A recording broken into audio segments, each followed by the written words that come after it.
खलीफा के हम हैं खलीफा हमारा, वो दिल है हमारा आका हमारा, हमारा हमारा खलीफा हमारा, वो दिल है हमारा आका हमारा, वो दिल है हमारा आका हमारा। আসসালামু আলাইকুম ওয়া রাহমাতুল্লাহ। মুসলিম টিভির বার্তা বিভাগে আপনাদের স্বাগত জানাচ্ছি। মজলিস আতফালুল আহমদিয়া যুক্তরাজ্যের সাথে হুজুর আইদাল্লাহু তাআলা বিন নাসিল আজিজের তৃতীয় ভার্চুয়াল মোলাকাতটি অনুষ্ঠিত হয় গত ১ মে শনিবার। প্রথমেই থাকছে সেই ভার্চুয়াল ক্লাসের উল্লেখযোগ্য কিছু অংশ। হজরত খলিফাতুল মসিহ আল খামেস আয়াদাহুল্লাহ তাআলা বিন নাসরিল আজিজ গত ১ মে শনিবার মজলিস আতফালুল আহমদিয়া যুক্তরাজ্যের সাথে একটি ভার্চুয়াল ক্লাসে সভাপতিত্ব করেন। এবারের ক্লাসে নর্দার্ন রিজিয়ন ও মিডল্যান্ডের তিফলরা অংশগ্রহণ করেন। কুরআন তেলাওয়াত আর সংক্ষিপ্ত প্রেজেন্টেশনের পর একটি প্রশ্নোত্তর অধিবেশন অনুষ্ঠিত হয়। আসসালামু আলাইকুম beloved হুজুর, আপনি কি মনে করেন ইউকে এখন কোভিড থেকে মুক্ত, নাকি সামনে আবারও লকডাউন আসতে পারে? You see, at least at present, the government claims that they have now fully controlled the situation. And there are very few cases, only 30 or 25 or 30, 40 cases daily of the death toll of the people. It used to be very high in the past, right? So they say because 46% of the population has been vaccinated, this is why now we are somehow confident that we have overcome the situation. But nobody knows. Every day we see that new variants of the same COVID are coming up.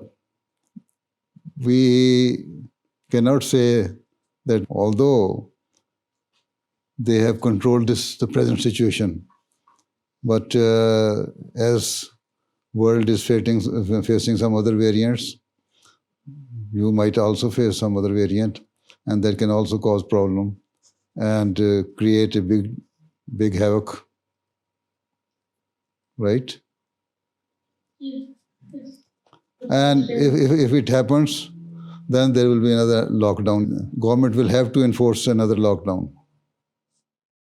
My question is, আমার প্রশ্ন হলো, যুগের খলিফা হিসেবে কোন কাজটি আপনার কাছে সবথেকে বেশি চ্যালেঞ্জিং মনে হয়? You see, the work of the Khalifa is always challenging because when you see that whatever you are doing, you are answerable direct to Allah Ta'ala for all your actions and for all your responsibilities you are discharging. Then if you have a fear of Allah, then every moment which passes should make you God-fearing. And that is a great challenge. Right? Okay? Hazur, my question is, যখন আপনার সন্তানের বয়স 15 বছর ছিল, তখন আপনি কিভাবে তাদের তরবিয়ত দিতেন?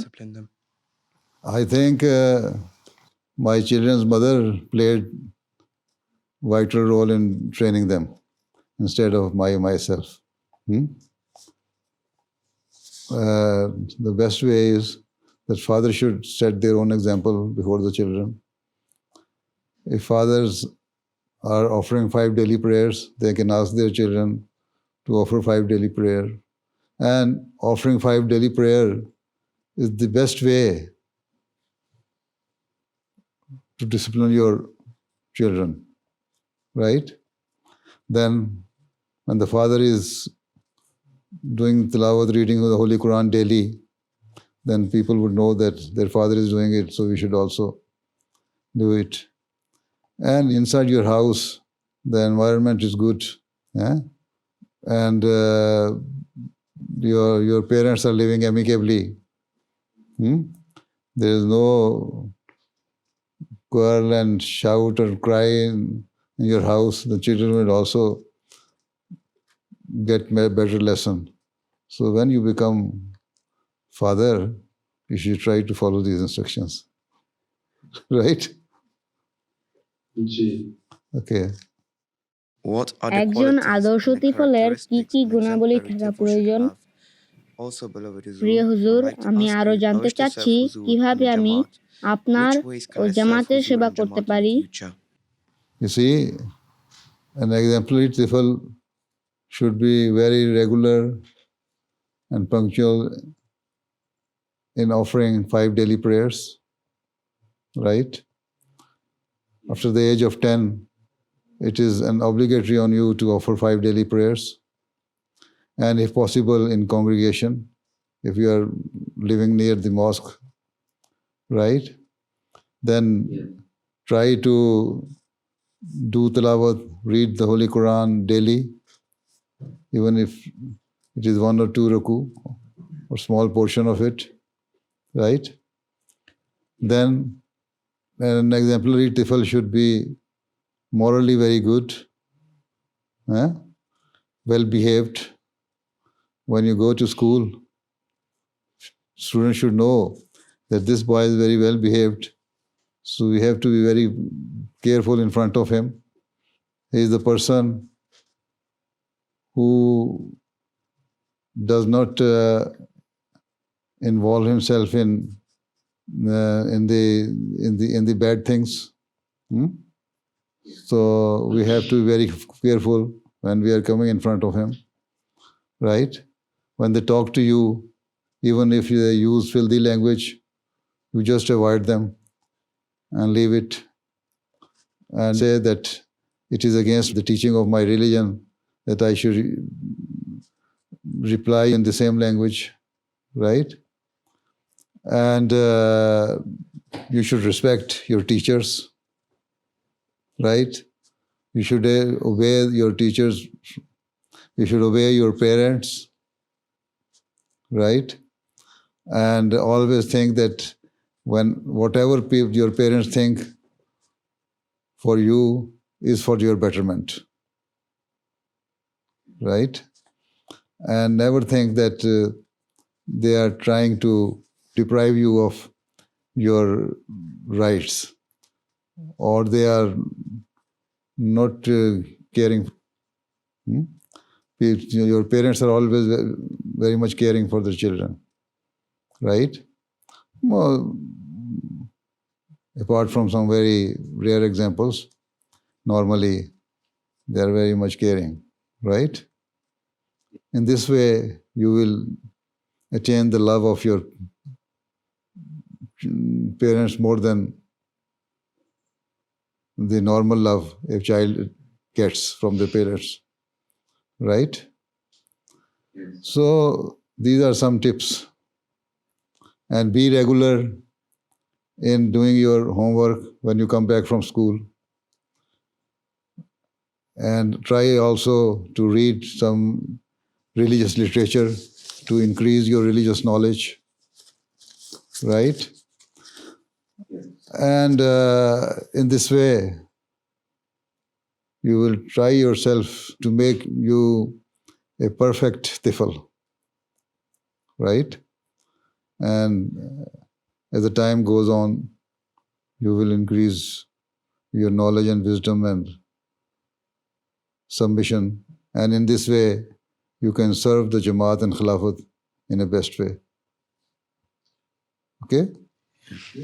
Yes. All right. My question is, in the Quran, পবিত্র কোরআনের 6 নম্বর সূরার 160 নম্বর আয়াতে বলা আছে, নিশ্চয় যারা নিজেদের ধর্মকে খণ্ড বিখণ্ড করেছে এবং দলে উপদলে বিভক্ত হয়েছে তাদের সাথে কোনো বিষয়ে তোমার সম্পর্ক নেই, তাদের বিষয় একমাত্র আল্লাহর হাতে, অতঃপর তারা যা করত সে সম্বন্ধে তিনি তাদের অবহিত করবেন। অর্থাৎ বিভিন্ন দলে বিভক্ত হওয়া নিষেধ। তাহলে আহমদিয়া সম্প্রদায় কেন? You see, it was the prophecy of the Holy Prophet ﷺ that in the latter days, my Ummah will be divided into 72 sects. Okay? And each sect will think that they are on the right path. They will have different point of views, and each sect will think that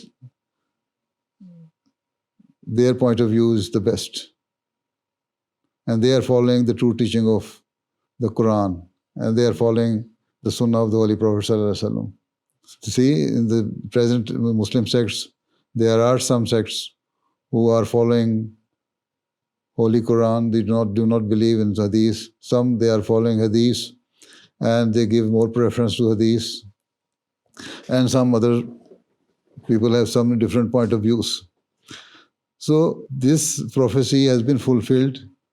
And now, the Holy Prophet Sallallahu Alaihi Wasallam also said, when this will happen, then at that time, a reformer will come who will follow my true teachings, who will guide you, and he will be called Messiah and Mahdi, the rightly guided person. This is why we believe that that person whose advent was foretold by the Holy Prophet Sallallahu Alaihi Wasallam has come in the person of Hazrat Mirza Ghulam Ahmad of Qadian. He said that Allah Ta'ala has appointed me as the Messiah and Mahdi of this age, according to the prophecy of the Holy Prophet Sallallahu Alaihi Wasallam. And now he has made it clear to me what are the right teachings. So I am also the person who will decide what is wrong and what is right. Hakam and Adal, make the decision according to the teaching of the Holy Quran and the Sunnah. This is why the Prophet Messiah al-Islam says that we have to give preference first to the Holy Quran, where all the teachings about the religions are given.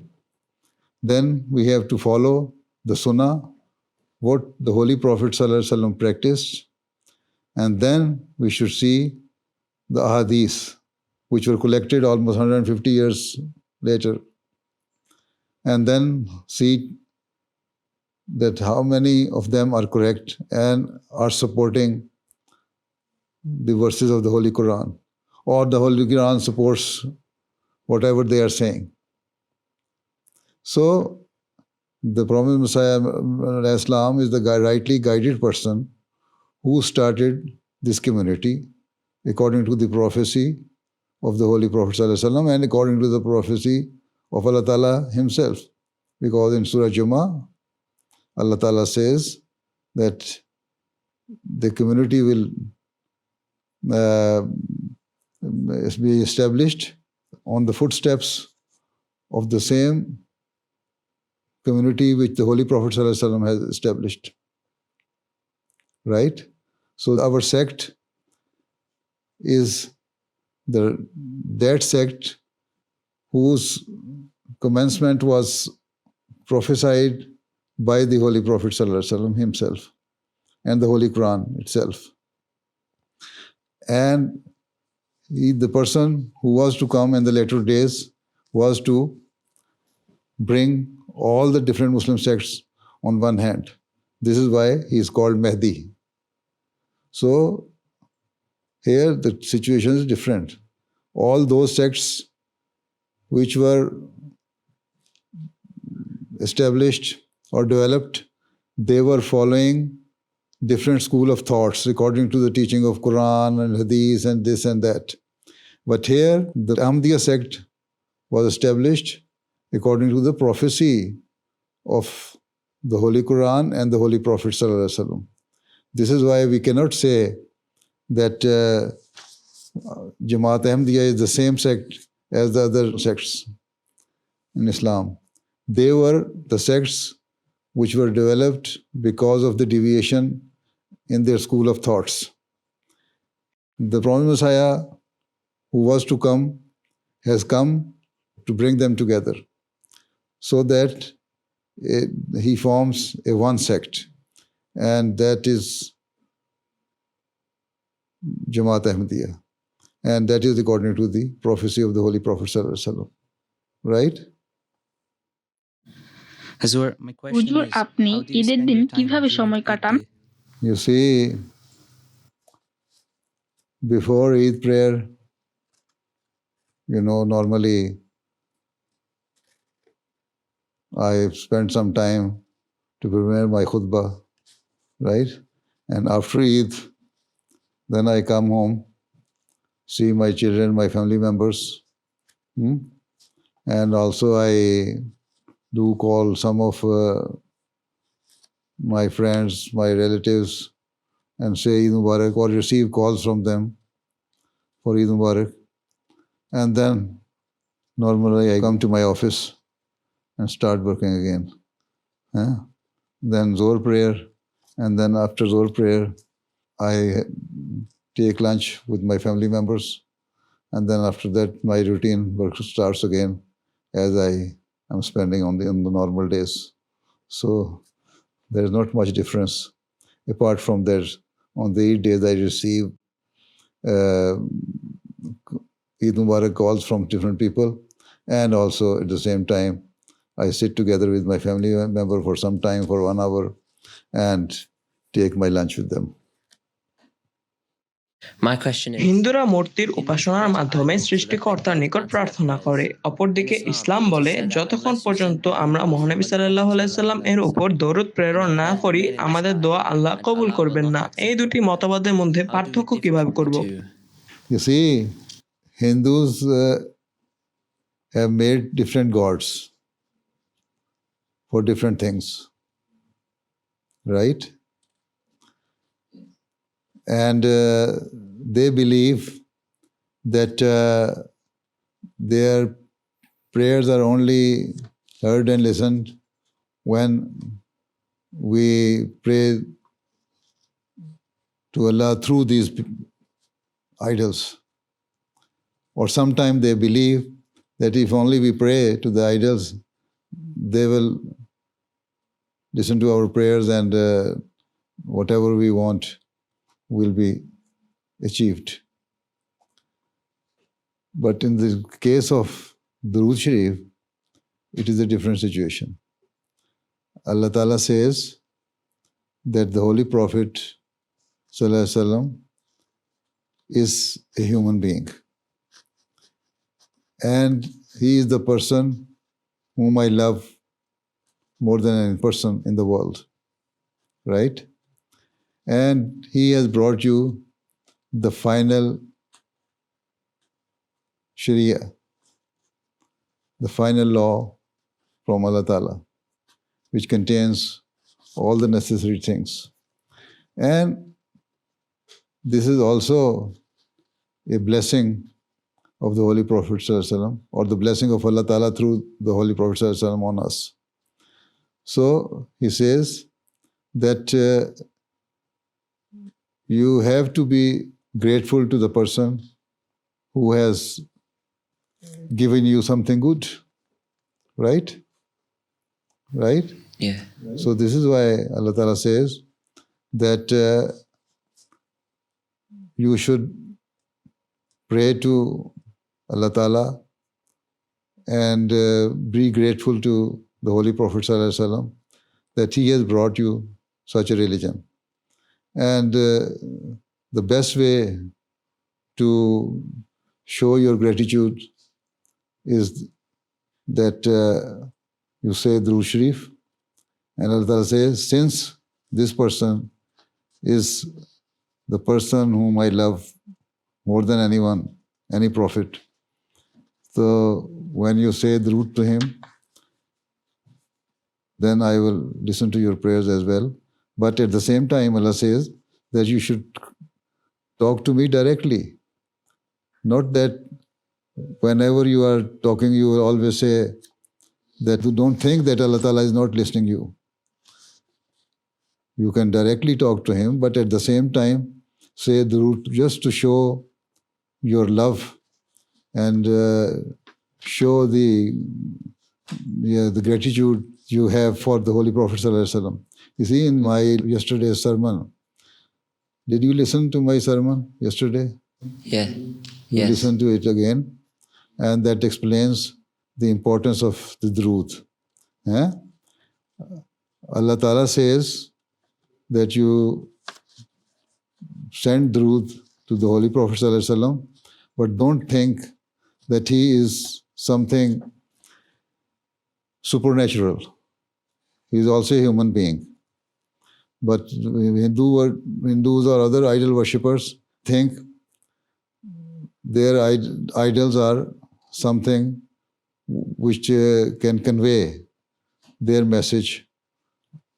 Even they have, made so many idols with the wooden material or some clay or some other things.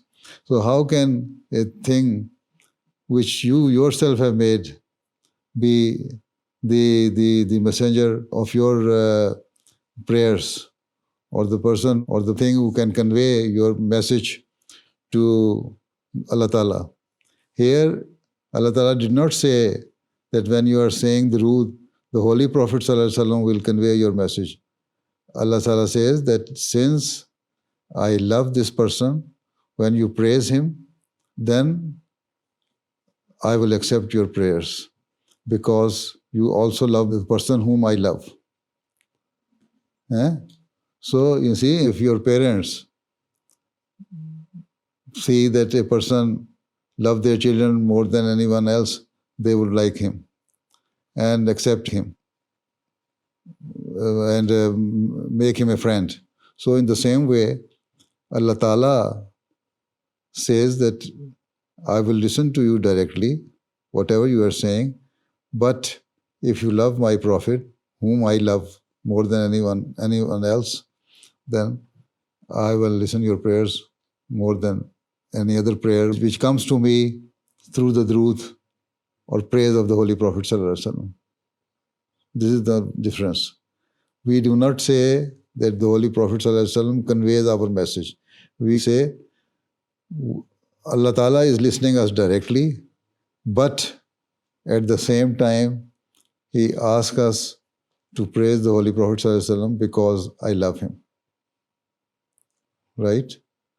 This is the love. He is not the person who is conveying your message to Allah Ta'ala. But the Hindus and other idol worshippers believe that their idols are conveying their message to Allah Ta'ala.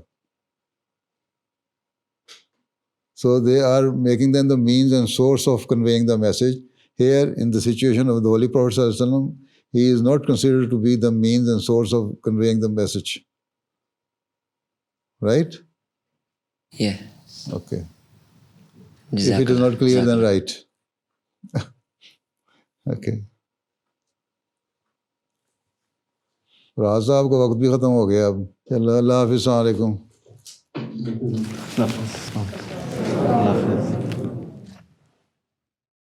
এই ছিল UK Northern রিজিয়নের আতফালদের সাথে হুজুর রাদিয়াল্লাহু তাআলা বিন Nasir আজিজের virtual ক্লাসের চৌম্বক অংশ। সব শেষে থাকছে জুমার খুতবার বিশেষ কিছু অংশ। প্রিয় হুজুর, গত 7 মে প্রদত্ত জুমার খুতবায় হজরত উমর রাদিয়াল্লাহু তাআলা আনহুর স্মৃতিচারণ অব্যাহত রাখেন। খুতবার শেষের অংশে প্রিয় হুজুর রমজানের শেষের দশকে দোয়ার জন্য আহমদী মুসলমানদের বিশেষভাবে উৎসাহিত করেন এবং রমজান পরবর্তী মাসগুলোতে এই অভ্যাস জারি রাখার জন্য নির্দেশ দেন।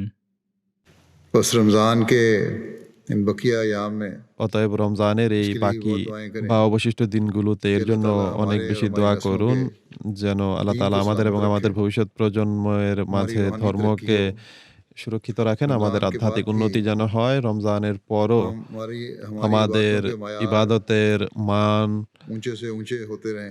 উঁচু থেকে আরো উঁচু যেন হতে থাকে, আমাদের খোদা তাআলার সাথে সুদৃঢ় সম্পর্ক যেন সৃষ্টি হয়, আমরা যেন দাজ্জালের ষড়যন্ত্রে পতিত হওয়া থেকে রক্ষা পাই। শুধু জাগতিক স্বাচ্ছন্দ্য যেন আমাদের উদ্দেশ্য না হয়, বরং আল্লাহ তাআলা আমাদেরকে যেন সেসব জাগতিক এবং আধ্যাত্মিক পুরস্কার রাজিতে ধন্য করেন, যেগুলো আমাদেরকে আল্লাহ তাআলার শুকর গুজার বা কৃতজ্ঞ করে সর্বদা আমাদেরকে তার সামনে বিনত রাখবে, সর্বদা তার পূর্ণ বান্দা হিসেবে প্রতিষ্ঠিত রাখবে। অনুরূপভাবে এই বিষয়ের প্রতিও দৃষ্টি আকর্ষণ করতে চাই যে আজকাল যে করোনা মহামারী ছড়িয়ে আছে, যা পুরো পৃথিবীকে নিজের করায়ত্তে নিয়ে রেখেছে, এ থেকে রক্ষা পাওয়ার জন্য এবং আল্লাহ তাআলার কৃপা অর্জনের জন্য বিশেষভাবে অনেক বেশি দোয়া করুন।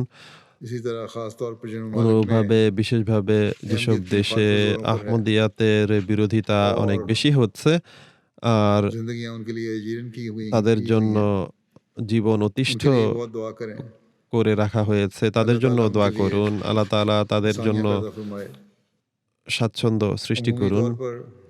সামগ্রিকভাবে মুসলিম উম্মতের জন্য দোয়া করুন, যেই দিকে তারা যাচ্ছে এবং যেই যুগ ইমামের অস্বীকার করে তারা নিজেদের ইহ পরকালকে ধ্বংস করছে, তা থেকে আল্লাহ তাআলা তাদেরকে সুরক্ষিত রাখুন। মানবতার জন্য সার্বিকভাবে দোয়া করুন, আল্লাহ তাআলা তাদেরকেও সঠিক পথে পরিচালিত করুন আর আল্লাহ তাআলার সন্তুষ্টি থেকে রক্ষা পাওয়ার তৌফিক দিন। যা হোক, আমাদের কাজ হলো দোয়া করা আর দোয়া করা এবং দোয়া করতে থাকা রমজানেও এবং রমজানের পরও।